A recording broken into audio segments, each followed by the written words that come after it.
आज हम पढ़ेंगे कबीरदास कक्षा 9th में। तो सबसे पहले कबीरदास जी जो है वो भक्ति काल के कवि हैं। इनका जन्म 1398 ईस्वी में काशी में माना जाता है और इनकी मृत्यु 1518 में मगर में हुई। इनकी रचनाएं कबीर ग्रंथावली और बीजक हैं। कबीरदास जी जो है उनको किताबी ज्ञान नहीं था, लेकिन वो एक जगह से दूसरी जगह घूमते रहते थे, भ्रमण करते रहते थे, तो उनको अनुभव से जो ज्ञान प्राप्त हुआ है वो सबसे ज़्यादा श्रेष्ठ था।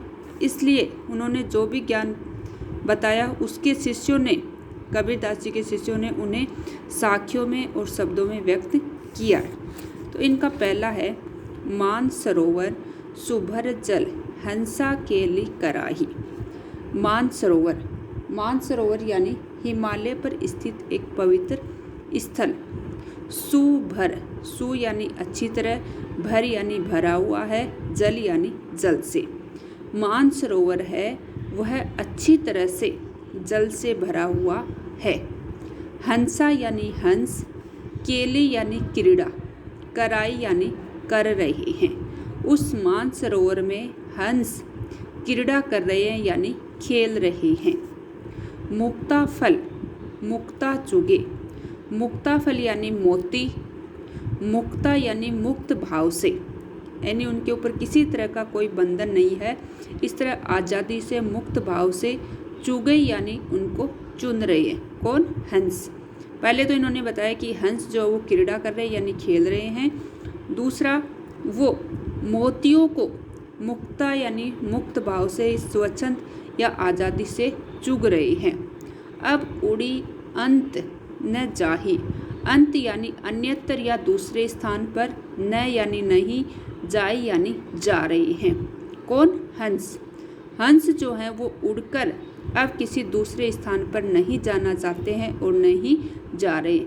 इसके माध्यम से कबीरदास जी कहना चाहते हैं कि जिस साधक का मन ईश्वर में, भक्ति में लग जाता है, वो अन्यतर किसी भी भाव में या किसी भी दूसरे विषय वासनाओं में अपना मन नहीं लगाना चाहता है। दूसरा है प्रेमी ढूंढत में फिरो, प्रेमी मिले न कोई।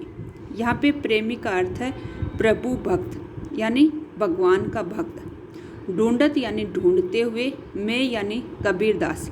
कबीरदास स्वयं को कह रहे हैं कि मैं जो भक्त हूँ वो प्रभु भक्त को ढूंढते हुए फिरो यानी घूम रहा हूँ। लेकिन प्रेमी यानी प्रभु भक्त, मिले न कोई, मिले यानी मिला, न यानी नहीं, कोई यानी कोई, लेकिन मुझे कोई भी प्रभु भक्त नहीं मिला। प्रेमी को प्रेमी मिले। यहाँ पर कबीरदास जी कहते हैं कि अगर भक्त को प्रेमी यानी सच्चा भक्त मिले यानी मिल जाता है, तब क्या होता है? सब विष का मतलब जहर होता है। यहाँ पे इसका अर्थ हम कष्ट और दुर्गुण भी ले सकते हैं। तो उनके जितने भी कष्ट हैं, दुख हैं, दुर्गुण यानी बुरे गुण हैं, वो क्या हो जाते हैं? अमृत, अमृत यानी सुख में, होय यानी बदल जाते हैं। उनके सारे कष्ट, दुख, दुर्गुण वो सारे सुख में बदल जाते हैं। तीसरा है हस्ती चढ़िए ज्ञान को सहज दुलिचा डारी। स्वान रूप संसार है भूखन दे झक मारी।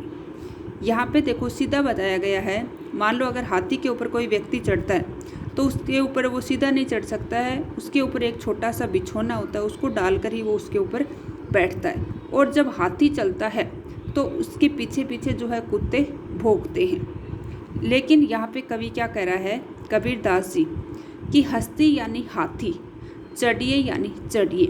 अब कौन से हाथी के ऊपर चढ़िए? ज्ञान, ज्ञान रूपी हाथी के ऊपर चढ़िए।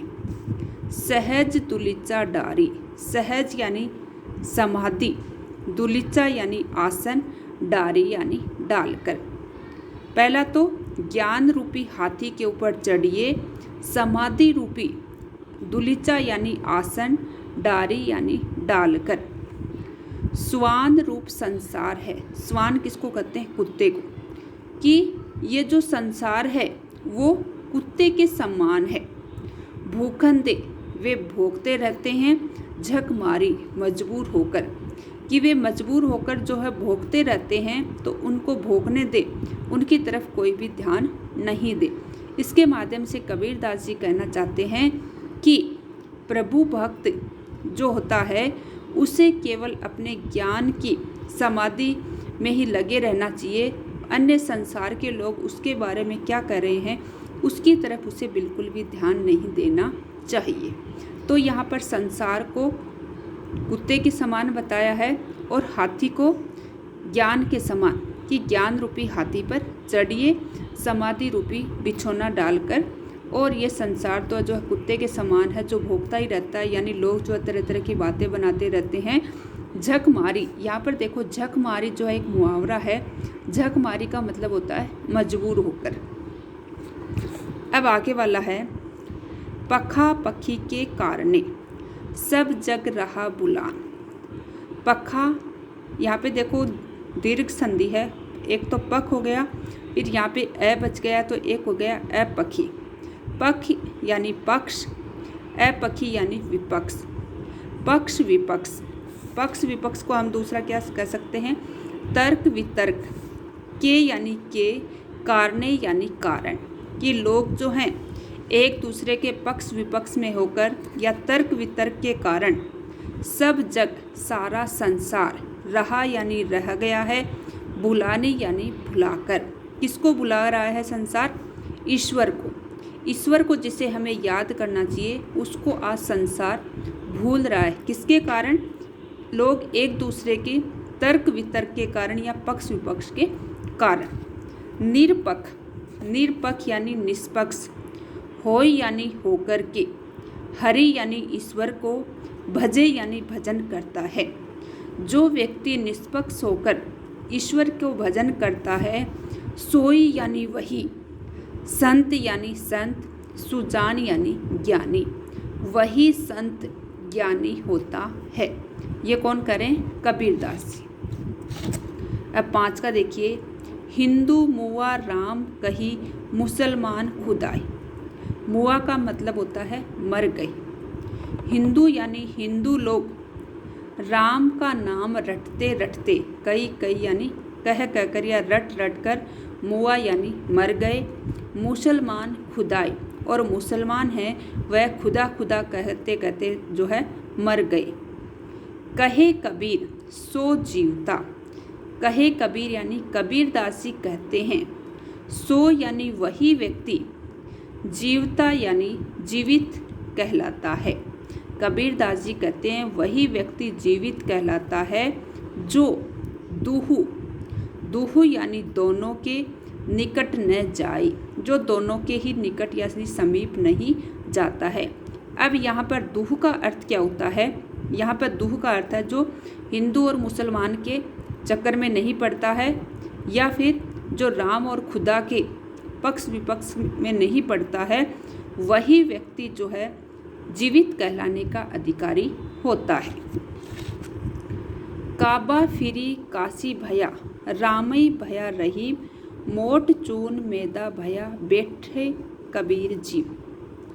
काबा, काबा किसको कहते हैं? मुसलमानों का एक पवित्र स्थान है, कि काबा जो है पवित्र स्थान है, वो फिरी यानी वापस, काशी यानी जो हिंदुओं का पवित्र स्थान है, भया यानी हो गया। कबीरदास जी कहते हैं कि मुसलमानों का जो पवित्र स्थान काबा है वह क्या हो गया? काशी हो गया। रामई भया रहीम, और रामई यानी राम जो है वो क्या हो गए? रहीम हो गए। मोट चून, मोट यानी मोटा, चून यानी आटा, कि अभी तक जिसको हम मोटा आटा समझकर खाने योग्य नहीं समझ रहे थे, अब वो क्या हो गया? मैदा भया, अब वह मैदा बन गया। बैठी कबीरा जी, कबीरा यानी कबीरदास जी कहते हैं बैठी यानी बैठकर, जीम यानी खा रहा हूँ। यहाँ पर कहने का अर्थ क्या है कि अगर व्यक्ति के मन में हिंदू और मुसलमान या पक्ष विपक्ष के तर्क नहीं रहते हैं, वह सभी को जब एक समान दृष्टि से देखने लग जाता है, तो यह पूरा संसार उसे अपना ही लगने लगता है। ऊंचे कुल का जन्मिया जे करनी ऊंच न होय। ऊंचे कुल यानी ऊंचे कुल में या श्रेष्ठ कुल में, का यानी क्या, जन्मिया यानी जन्म लेने से। श्रेष्ठ कुल में जन्म लेने से कोई भी फायदा नहीं है या कोई भी लाभ नहीं है। कब? जे यानी जब, करनी यानी कार्य, ऊंच यानी ऊंचे, न यानी नहीं, हो यानी होते हैं। अगर व्यक्ति के कार्य ऊंचे नहीं होते हैं, ऊंचे का मतलब यहाँ पे श्रेष्ठ भी लिख सकते हो। अगर व्यक्ति के कार्य श्रेष्ठ नहीं हैं तो उस व्यक्ति का श्रेष्ठ कुल में जन्म लेने से कोई भी फायदा या लाभ नहीं है। अब इसको दूसरे उदाहरण से समझा रहे हैं कि जैसे सुबरन यानी सोने का, कलश यानी घड़ा, सूरा यानी शराब से, भरा यानी भरा रहता है।